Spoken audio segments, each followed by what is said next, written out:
Her sickness appeared inescapable as it demolished her health. My mother's weakness seemed to exacerbate the illness. The discomforting fact about her sickness was that doctors had no ability to determine what was causing it. Slowly and gradually each day her body began to deteriorate.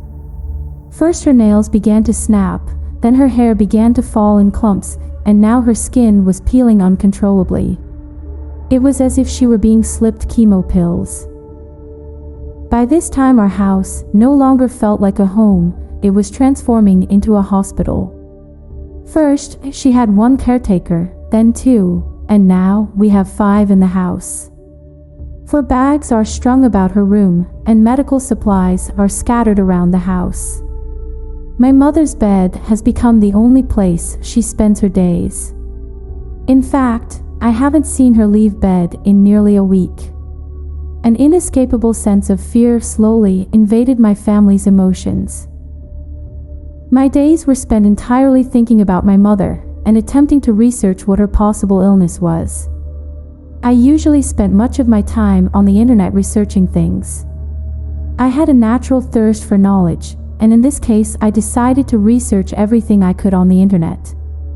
However, I had little luck in discovering possible diseases she may have.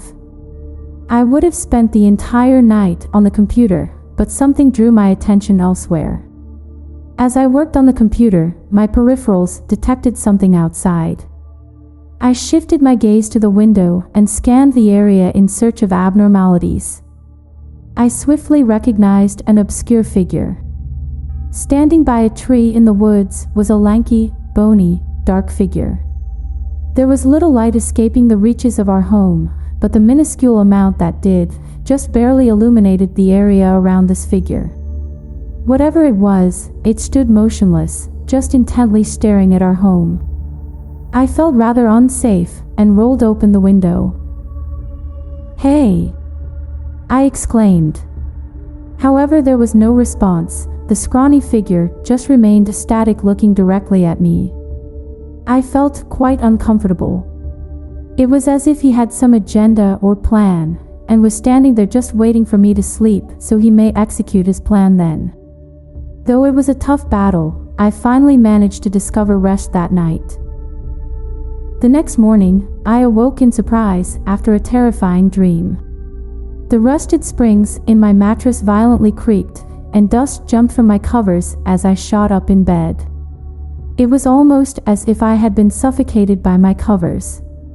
I fought through the mess in my bed to the window. After looking outside, there was no longer any sign of the abstract figure. I was filled with relief as my nightmare had been swiftly proven false. The previous evening I dreamt of this abstract figure entering our home. While in the house he was in my mother's room, whispering what sounded nothing far from gibberish. I was eager to discover what I had imagined was invalid. The next day didn't really differ from the recent schedule. Being the summer, I spent the majority of my time outside.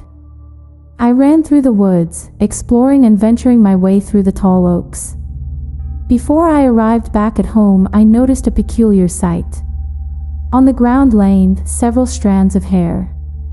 This looked somewhat odd, but as I kept rummaging through the leaves, I noticed things only grew increasingly peculiar. Next to the hair lay several teeth. I also found what looked like human flesh. It appeared as if the skin on someone's hand had been peeled from the bone and muscle. Looking similar to a glove, the piece of flesh laying on the ground next to the other body parts. I returned home filled with curiosity. I decided the best way for me to indulge in this interest was to research it. I looked up random body parts in the woods and did not discover much. I continued searching, but, like my mother's illness, I found little explanation. However, this would quickly change. I remembered the disturbing tall dark figure standing outside my house. I decided it couldn't hurt to look it up. The results I found were quite unsettling. If what I found on the internet was the same sight I had noticed outside my home, my family and I were fucked. As I read through the articles, it stated the man was a demonic presence attempting to take a human form. Through several failed attempts, it may shed flesh or other body parts. It explained these were mere rejections of the natural human body, as it recognized its demonic form. It explained, however, it may only take a full human presence after sucking the life out of a current human. Only then will the human parts accept this demonic form. They called this creature the abstract man. By this time, I felt disheartened as I soon realized the height of this situation. This entity was trying to take the position of my mother. Sure enough, as I stood from the computer, I gazed out the window and was greeted by now the unnerving sight of the abstract man. He stood there almost as if he knew of my newly acquired knowledge. He stared directly at me, now closer than before. His gaze remained unbroken as his face was locked on me. I couldn't make out any human in his face as he had no eyes, nose, or mouth. The scraggly form was totally devoid of color or definition.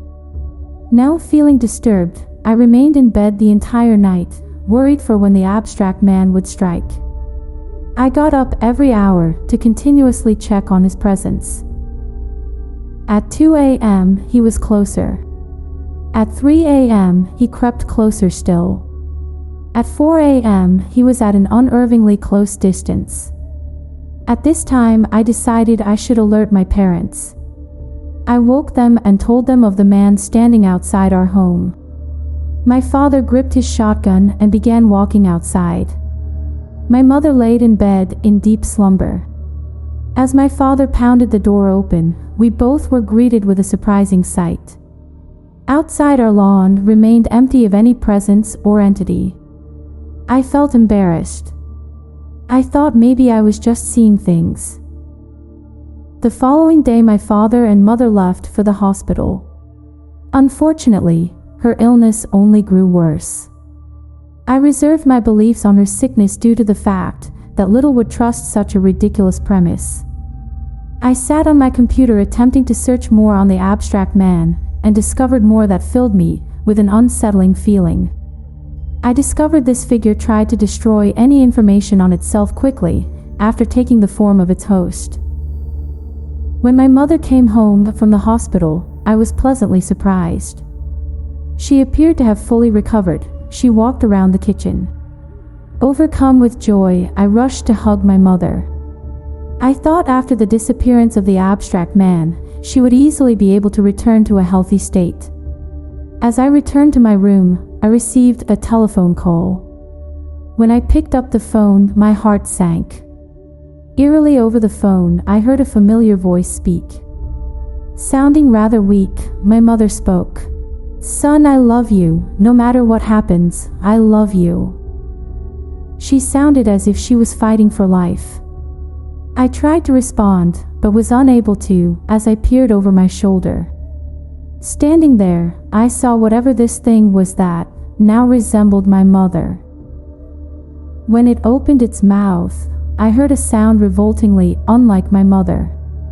It uttered shrieks and stood staring at me, flourishing with hatred. I looked to the door and tried to dart away. This being chased me with inhumane speed and forced me to halt. It snarled in a nasty voice, but I gripped a nearby kitchen knife. It grabbed my other arm and steadily sped its gaping mouth towards my flesh. It was unsuccessful to bite my limb as I jutted the blade into the creature's neck.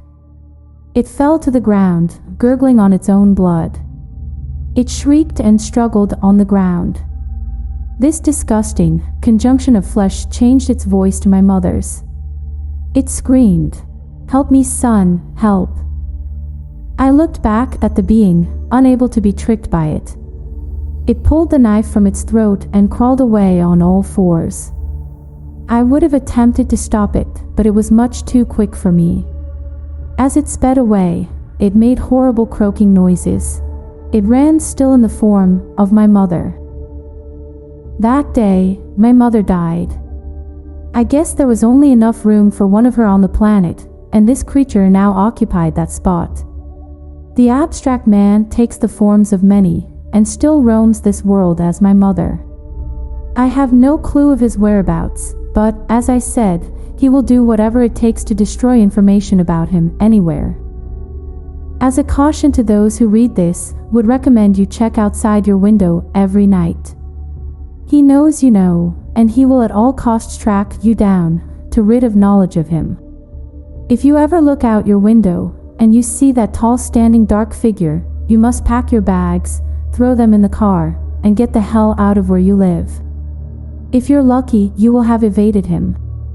If you aren't, well, then be ready to give up your body.